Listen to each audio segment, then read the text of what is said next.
I'd like to share a little bit about how every day is a good day and the simple truth of this flow, this continuous flow, is so hopeful. We can rest in this optimism that has evidence right in front of us. We just need only look. And we can see that everything is changing all the time.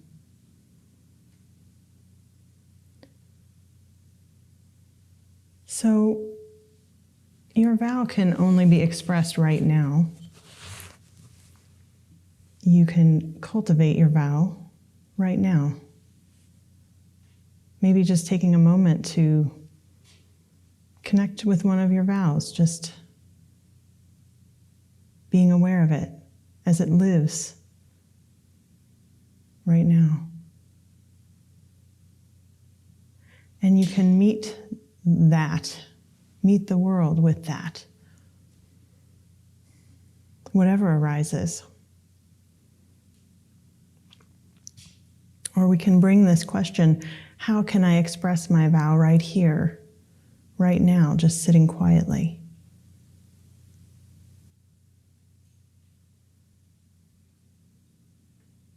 At the same time, it may be that someone, something, is in need of your vow, is in need of your life energy. And it may be that it's time to take responsibility or to take a step forward, to take care of something or someone, to grab a shovel or a broom or a pen or a computer or a toilet brush and respond to what moves your heart, not what you think you should do.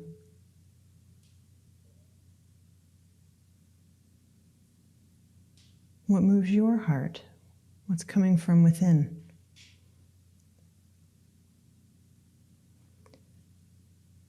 I ran across a quote from Viktor Frankl,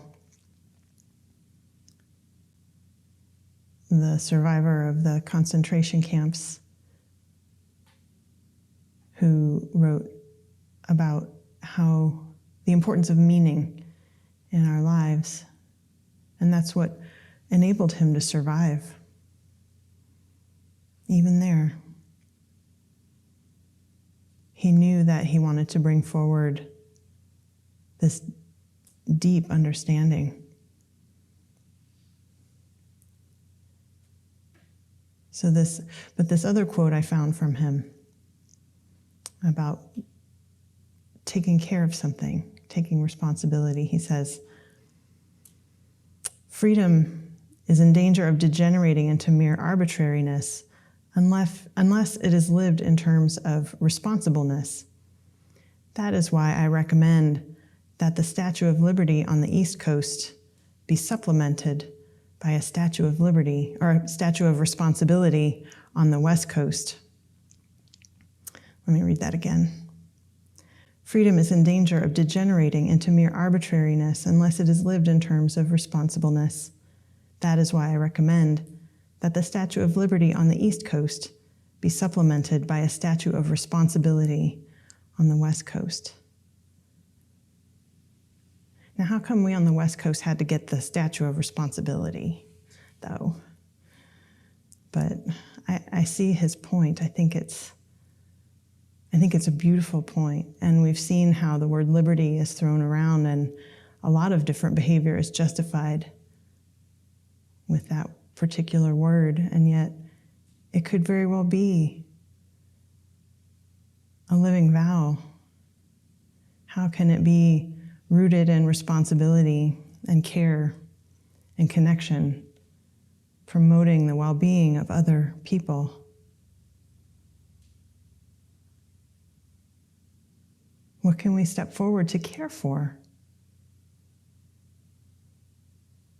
What can we step forward to participate in? When everything is alive and everything is participating. The only thing unnatural is holding back, hesitating. And that is miserable. What is needed from you? What if you let go of the outcome, your idea of what ought to happen? Let go of the idea of a result. Let go of getting a good grade. And I know that's hard. Believe me, I know that's hard.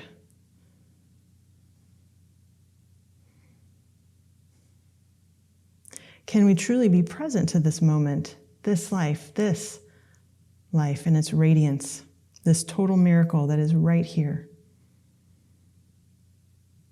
When we're really present, aware of what's happening, we really ought to be falling down on the floor in gratitude. I honestly don't know how we're functioning, because we should really just be on the floor in gratitude, in utter amazement at our good fortune that we can practice here together, that we can connect from anywhere and practice together,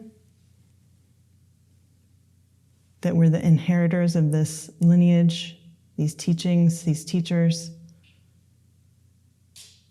I mean, this really could or should be my talk, but we all have even our own inheritance.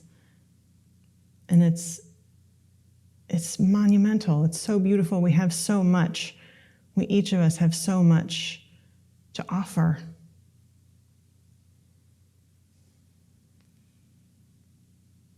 When we're really present with this, we can see that all is well. The comparing mind, the perfectionist mind, the judging mind, all of that is presenting some idea other than what is. It's an idea.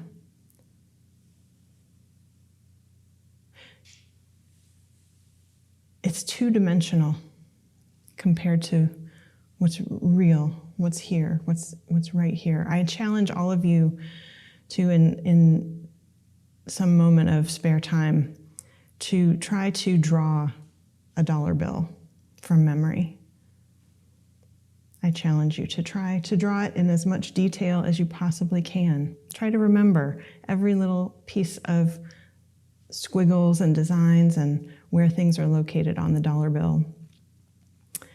And what will come forward most likely, for many of us, certainly for me, was just a cartoon with very little detail. It's just a barely even a representation of the complexity and the richness of simply the design of the dollar bill, this three-dimensional, this actual, physical, existing, present. It's so different. Our mind and what we think, some idea that we have, is like this two-dimensional imposter.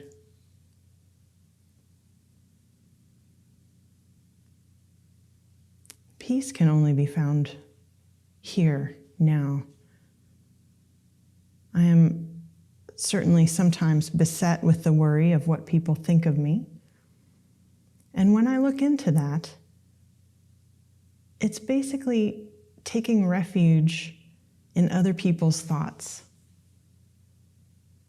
Now, does that sound like a good idea? It isn't. I'm here to tell you. Maybe you know for yourself. My own thoughts are unruly enough, let alone trying to control someone else's.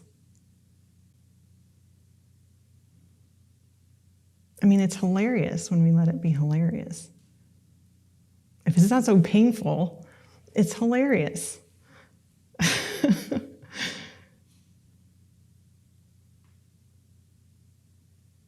So the West Coast statue of responsibility might be something to symbolize this, responsible for our own attitude, for our own vision of what's here, what's happening. When our vision is clear, we can see this. Like the koan, every day is a good day. Every day is a good day. Which kind of sounds in a way like a challenge. It makes the mind just immediately stand up and argue. Oh yeah? Well, what about, and fill in the blank, climate change, injustice, poverty, violence, disease, starvation, nuclear waste. And this isn't about stepping away from those things or pretending like they're not happening. Every day is a good day when we can meet these with our own heart, willing to connect. We may not solve these problems, but in the doing, there must be connection.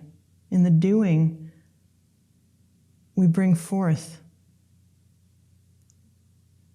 our compassionate hearts.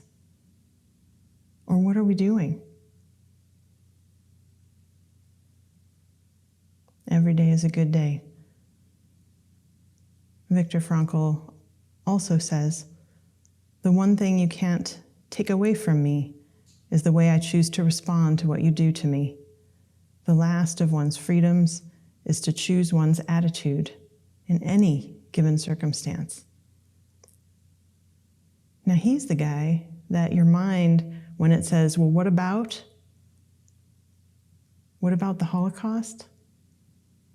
He's the guy that has the answer to that.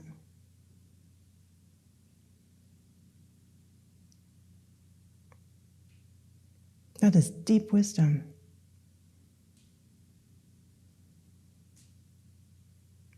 But we should see for ourselves that every day is a good day when there are no expectations, no judgments, no comparisons.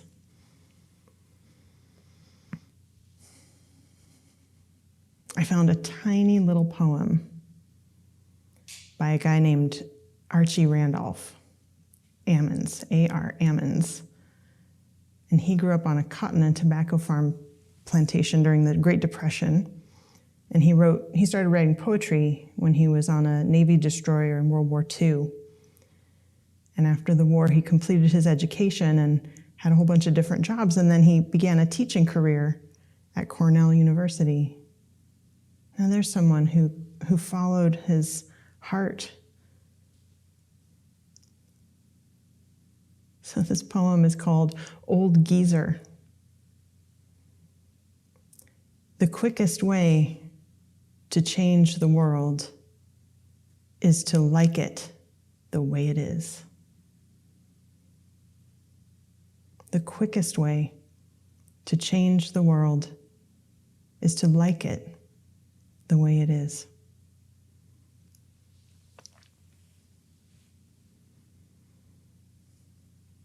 But this isn't about turning away from being of service.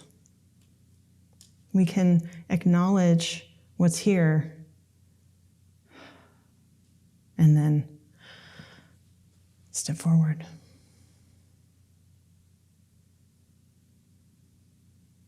Speaking of every day is a good day, I found a book called Every Day is a Good Day, Reflections by Contemporary Indigenous Women.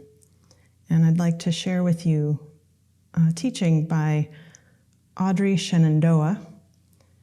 She was an Onondaga clan mother, a member of the Haudenosaunee people of the Longhouse, which is a confederacy of tribes that may be more familiarly known as the Iroquois.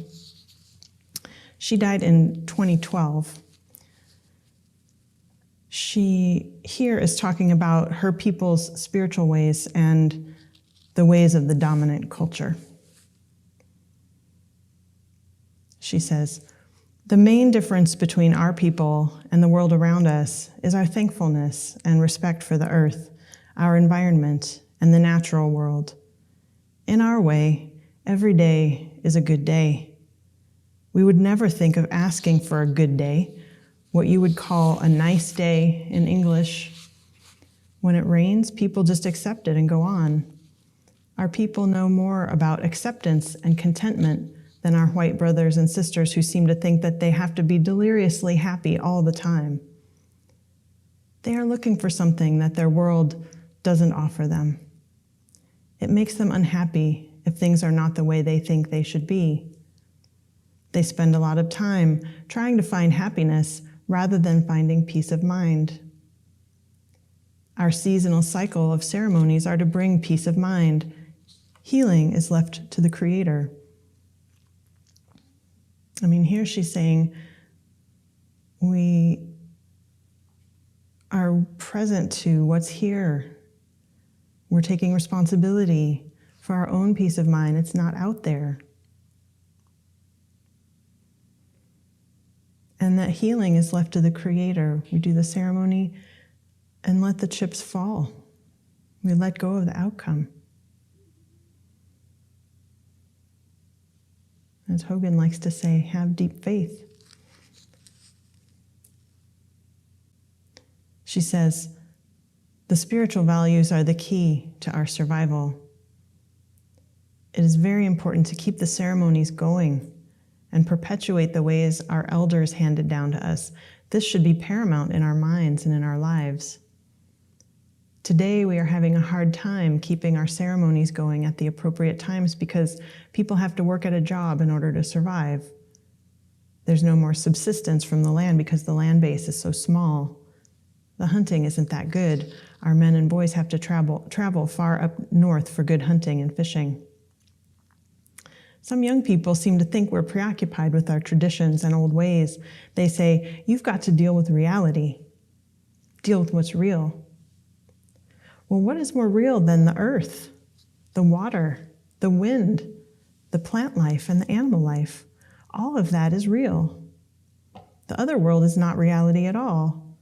In that world, there's an urgency to make lots of money and then stockpile it. They try to keep lots of money coming in so they can buy things they don't need. Everything is consumable and has to be replaced after it's used up. Everywhere on television and radio, we're continually given the message that everything is a commodity, even people. It's a mixed up world if people believe that's the reality.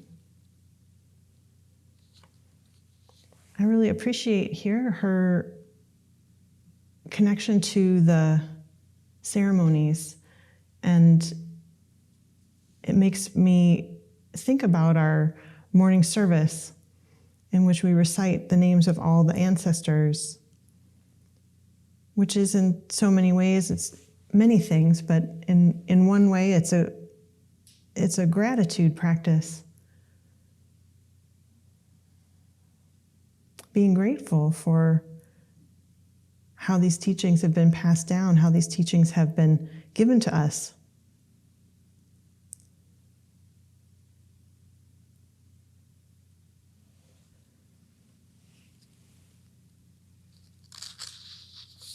So she goes on to say,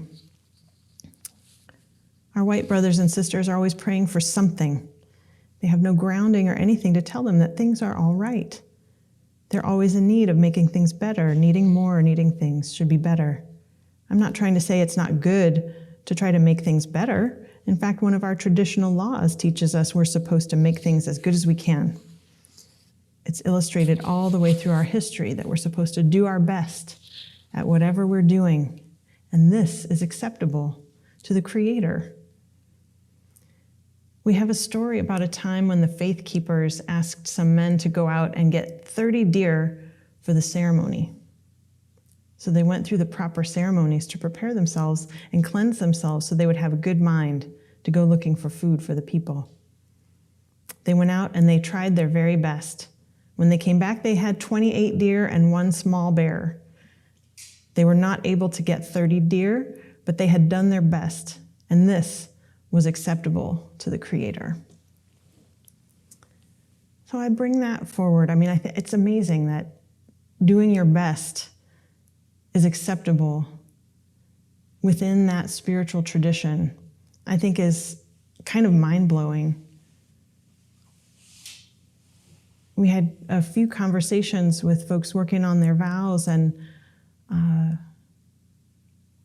lot of it, because this is so important, there's a lot of care that emerges here, and a wish to really make sure we get it right. And I appreciate that. And yet doing our best really does count, really, in fact, is where most of our energy could go. It could be right there, in appreciating ourselves and our earnestness. And if not our own, then somebody else's. You can hear it.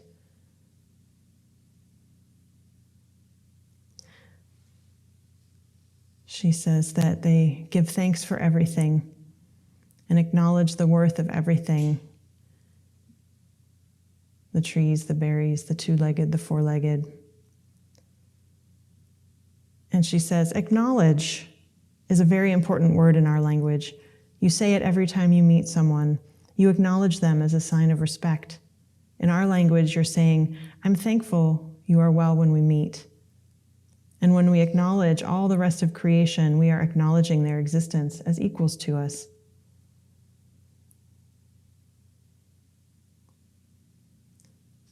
So there's so much in here. This not striving for happiness, to have peace in our own mind, and so many parallels to our practice here. When I was reading that, and I'm going to share a few of my vows. One of my vows is to fully realize there's nothing to attain. And I think the first few times I heard that phrase in the chant, nothing to attain, it did blow my mind. I couldn't even imagine that this was a practice. Like, what even was that? Nothing to attain. The other time my mind was blown in that way was one time Hogan told me that Zen is not a self-improvement project. And I was glad that I was sitting on a cushion, because I probably would have fallen out of a chair if I was sitting in one. It was just a foreign concept.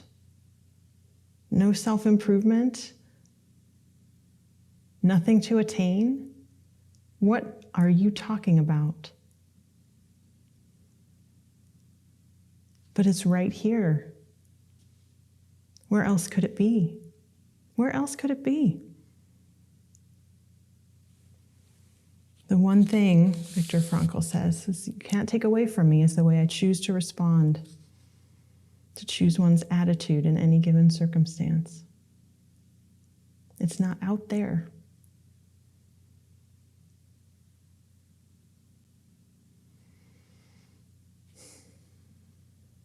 I appreciate Audrey Shenandoah talking about relying on the realness of the physical world, not arguing with the actual world, the physical world. And when we take refuge in nature, that's one way. It's a gentle reminder about how, and we can see how nature adheres to the law and doesn't argue, doesn't have some other idea about how things should be instead. The tree doesn't argue with the barbed wire fence. It just grows right around it, into it. The gazelles don't stand around obsessing about, can you believe that lion tried to kill me? I mean, the nerve. They just do their gazelle thing. They're just fully gazelles.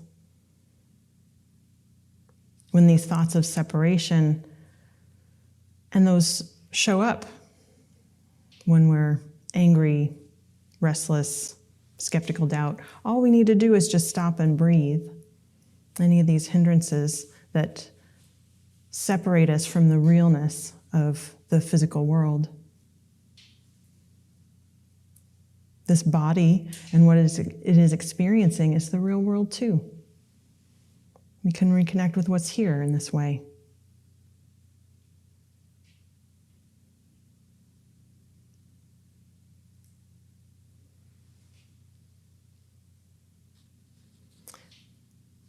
this doing your best is enough, can we offer ourselves the same?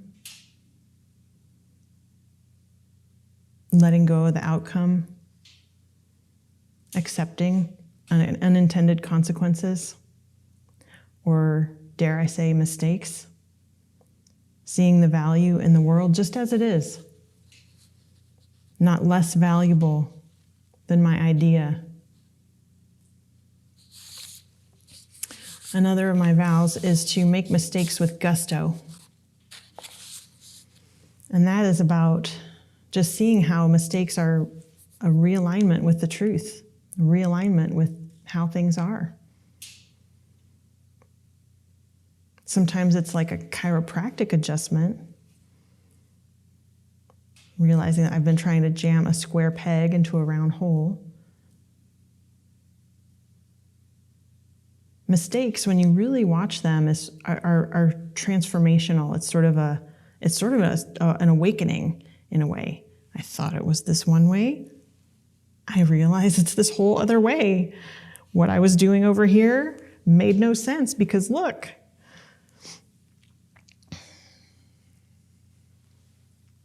It's even kind of fun, and certainly Zen practice offers many opportunities to really watch this in action. Oh, that's what I'm supposed to be doing. And the amazing part about that is that you still get to continue. It's still a community. It still happens despite your mistakes. You can't ruin it. You can't mess it up.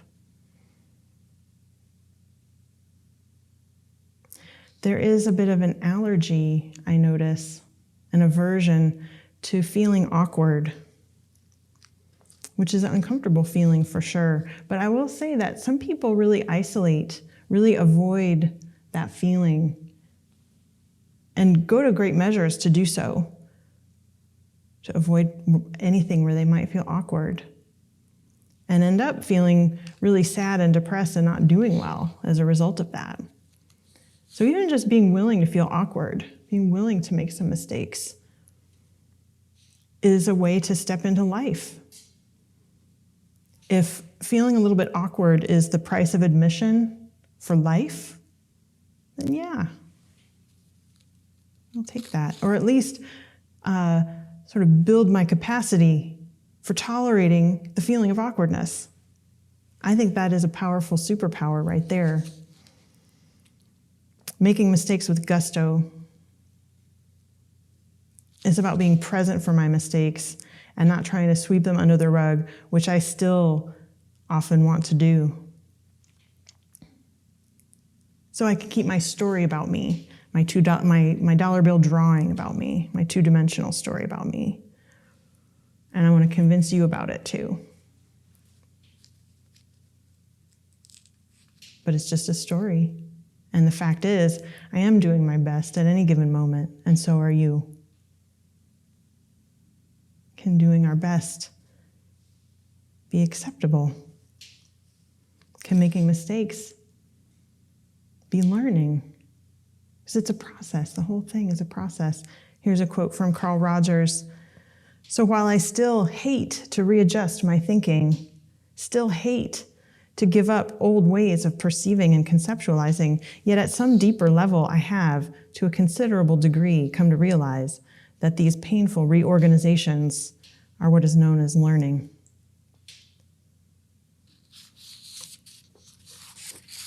My vision for my vow to make mistakes with gusto is like a gymnast, those gymnasts that do those floor routines, which are so amazing.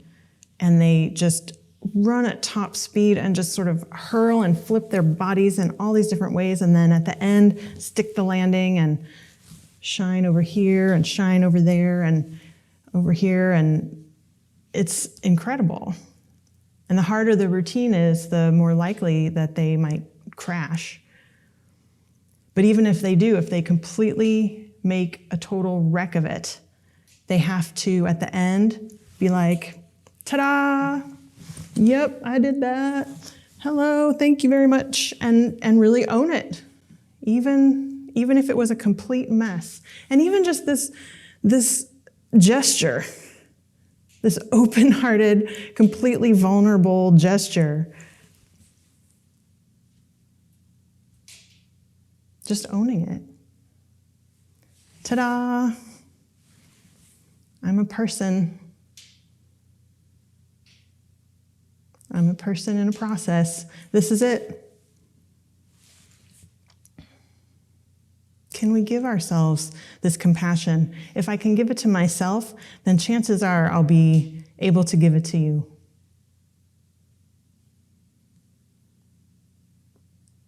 If I'm training the mind of compassion, cultivating and growing my compassion for my own humanness, my own foibles, I can open my arms to mine and yours. So we have to practice atonement and acknowledge the times that we fall short, the times that we fail, the times that we inadvertently hurt people. And practice forgiveness for ourselves, for others. How else are we going to do this together?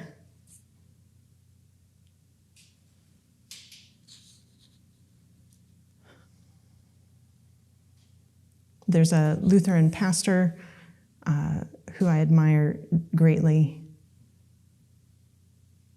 Weber. I'll think of her name in a moment. She goes to the newcomers' brunch for their church. And after everybody goes around and says how excited they are to join the church and why they love it so much, she says, "Thank you very much. Welcome to the church. We will disappoint you. I will say something stupid and hurt your feelings, or somebody will say something offensive. We will disappoint you. And I hope that when that happens, that you stay. And that you stay to really work with what happens then," which in her tradition, she calls it that's when Jesus does the work between the people. So Audrey Shenandoah's people's word is acknowledge. Ours is appreciate. And for the Onondaga people, I'm thankful you are well. This is acknowledgement. Which is like for us, our loving kindness. I like to think about loving kindness like a boat. This is a metaphor that came from someone named Rebecca Dixon, and how all four of the divine abodes work together, that metta is at the prow. We let kindness navigate our life, and the oars are sympathetic joy and compassion. And then the rudder is equanimity. So what's wonderful about leading with loving kindness, because it's everybody. People we love, people we don't love, people we can't stand, everybody. Indiscriminate, doesn't matter. And then we have sympathetic joy and compassion. Compassion for when people are suffering, sympathetic joy for when people are doing well. I think we kind of get compassion. I feel like sympathetic joy is sort of the, like if you were rowing a boat and you had one stronger arm, you'd go in circles. And I kind of think we do that. We don't really practice much sympathetic joy, but it is taking joy in other people's success. Ayakema talks about how there used to be in certain villages that they would ring a bell in the square when something good happened. And I think that's a fine idea. We should totally take that on. But you know what? This is a lot like the Shrine of Vows. The Shrine of Vows is a lot like that. It's an antidote to the stream of tragedy and a celebration of what's best in us. We do this. And finally, I want to point out, I found another quote by Audrey Shenandoah about burnout. And anybody that has anything to say about burnout, I'm interested in it. She's talking about how we have to do this together. But also just her attitude towards burnout was amazing to me. She says she finds the concept of burnout completely incomprehensible. She says, I don't know what being burned out means. I can understand being tired, but after having a peaceful night of rest, everything's okay again. I'm always thankful for the things I still can do. I have a great feeling of caring for my community. My community isn't just here at Onondaga, it's the Haudenosaunee and all the people all over the land.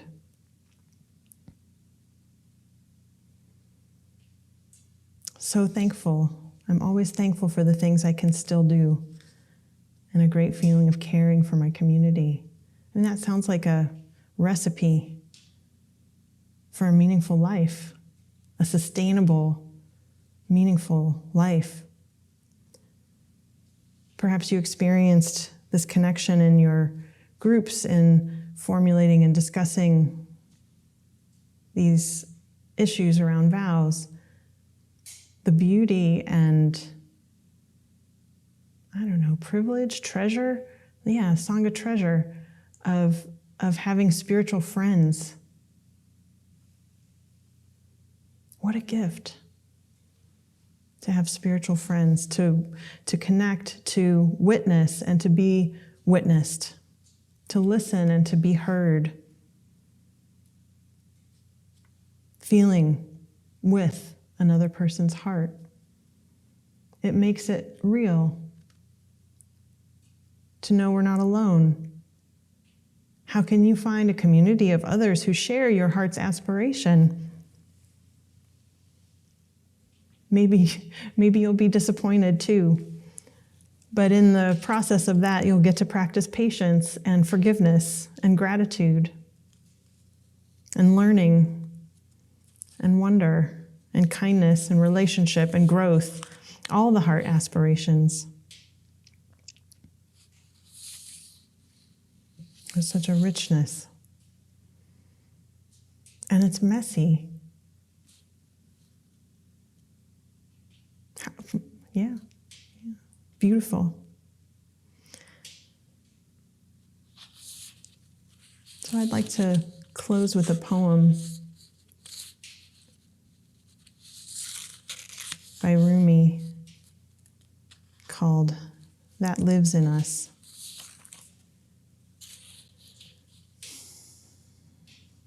If you put your hands on this oar with me, they will never harm another, and they will come to find they hold everything you want. If you put your hands on this oar with me, they would no longer lift anything to your mouth that might wound your precious land, that sacred earth that is your body. If you put your soul against this oar with me, the power that made the universe will enter your sinew from a source not outside your limbs, but from a holy realm that lives in us. Exuberant is existence. Exuberant is existence. Time, a husk. When the moment cracks open, ecstasy leaps out and devours space. Love goes mad with the blessings like my words give. Why lay yourself on the torturer's rack of the past and future? Why lay yourself on the torturer's rack of the past and future? The mind that tries to shape tomorrow beyond its capacities will find no rest. Be kind to yourself, dear, to our innocent follies. Forget any sounds or touch you knew that did not help you dance. You will come to see that all evolves us. If you put your heart against the earth with me, in serving every creature, our beloved will enter you from our sacred realm, and we will be so happy. Thank you.